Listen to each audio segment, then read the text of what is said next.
쾌락과 고통은 연결되어 있습니다. 쾌락을 추구하려 할수록 고통이 따라오고 고통 속에서 쾌락이 느껴지기도 합니다.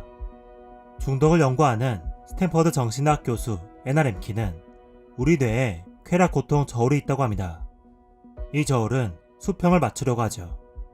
한쪽에 쾌락이 놓여 저울이 기울면 맞은편에 고통이 자연스럽게 모여듭니다. 마음속에 불안과 답답함이 생기죠.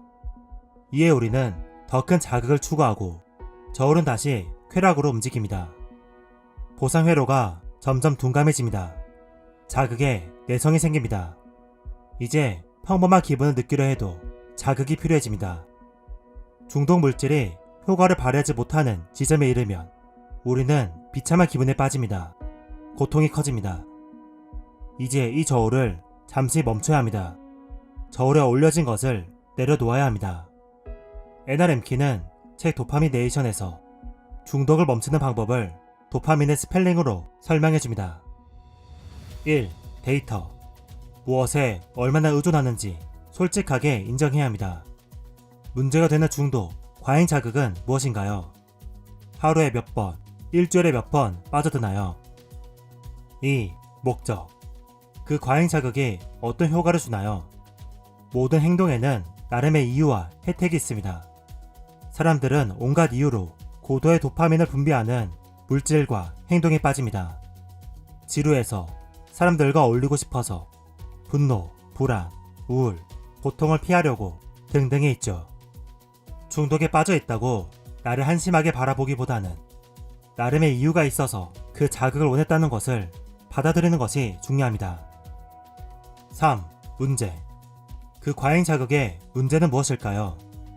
중독은 결국 건강 문제, 관계 문제, 재정적 문제를 일으킵니다. 하지만 많은 중독자는 자신의 문제를 제대로 인정하지 않습니다.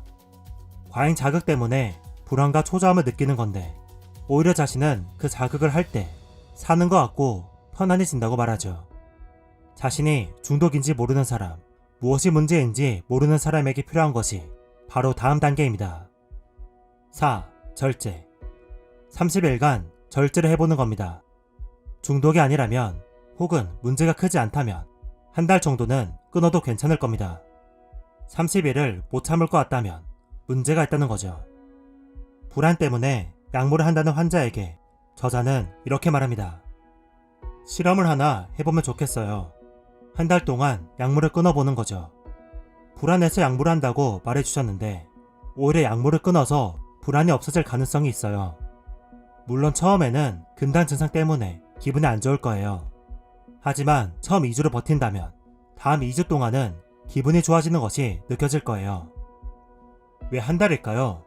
뇌의 보상 경로를 재구성하는데 걸리는 최소 시간이 한 달이라고 저자는 말합니다. 마크 셔킷 실험 심리학자는 알코올 중독자이자 우울 장애를 겪고 있는 환자를 병원에 입원시켜 금주하게 했습니다. 그러자 한 달 뒤 80%가 임상 우울증에서 벗어날 수 있었죠. 고통을 멈추는 가장 좋은 방법은 저울을 시소처럼 왔다 갔다 하는 것이 아니라 쾌락에 담긴 그릇을 비워내는 것입니다. 고통이 사라지면서 균형이 찾아질 겁니다. 5. 마음 챙김. 과잉 자극이 사라지고 나면 우리는 초조해지고 지루해집니다. 이때 다른 자극을 찾아가는 건 하나의 중독을 다른 중독과 바꾸는 일입니다. 우리에게 필요한 건 내 마음을 알아차리고 거리를 두는 것입니다. 그것만으로 마음을 뒤흔들고 있던 불안과 갈망이 잔잔해집니다. 자극에 대한 반응을 선택할 수 있게 됩니다. 특히 자신의 불안과 두려움을 피하고 싶어서 중독을 택한 사람이라면 마음 챙김이 더 중요해집니다.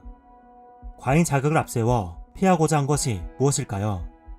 내 무능력함을 보여주기 싫어서, 결국 다 망쳐버릴 것 같아서, 사랑받지 못할 것 같아서 등과 같은 마음이 있었을 겁니다. 그 마음을 들여다봐 주세요. 자신을 통제하거나 외면하지 않고 그대로 펼쳐보세요.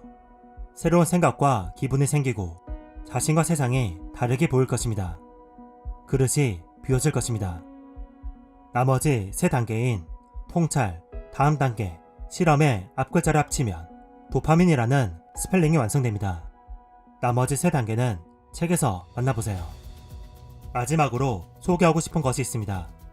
쾌락 고통 저울의 원리를 반대로 이용하는 방법인데요. 30일간의 절제 기간에 쾌락이 없어 너무 답답할 때 고통을 이용할 수 있습니다. 적당한 고통을 저울에 올리면 저울이 균형을 맞추기 위해 적당한 쾌락을 만들어줍니다. 찬물 목욕이 대표적입니다. 운동선수나 세계적 명사들이 자주 찬물에 들어가는 모습을 볼 수 있는데요. 찬물 입욕은 도파민 농도를 2.5배, 노르에피네프린 농도를 5.3배 증가시킵니다.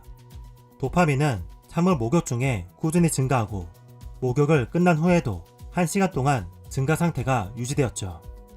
제가 이전에 소개한 자발적 불편함도 비슷한 원리입니다. 작은 고통을 통해 큰 고통을 억제하는 방법이죠. 하지만 너무 큰 고통이나 스릴을 추구하는 것은 좋지 않습니다. 고통도 중독으로 이어져 무쾌감증을 유발할 수 있기 때문이죠. 운동, 찬물 샤워, 겨울 산책, 사우나 등이 적당한 고통일 겁니다. 우리는 내 안에 있는 불안과 고통을 들여다보기 두려워서 과하게 취하고 약물을 복용하고 밤을 새워 넷플릭스를 몰아봅니다. 하지만 고통과 불안은 자극에 빠져들 때가 아니라 잠시 멈출 때 사라집니다. 내가 무엇을 두려워하고 무엇을 불안해하는지 알아차릴 때 옅어집니다. 여러분의 쾌락 고통 저울은 어디로 기울어져 있나요? 그 저울을 한번 비워봅시다. 책그림이었습니다. 감사합니다.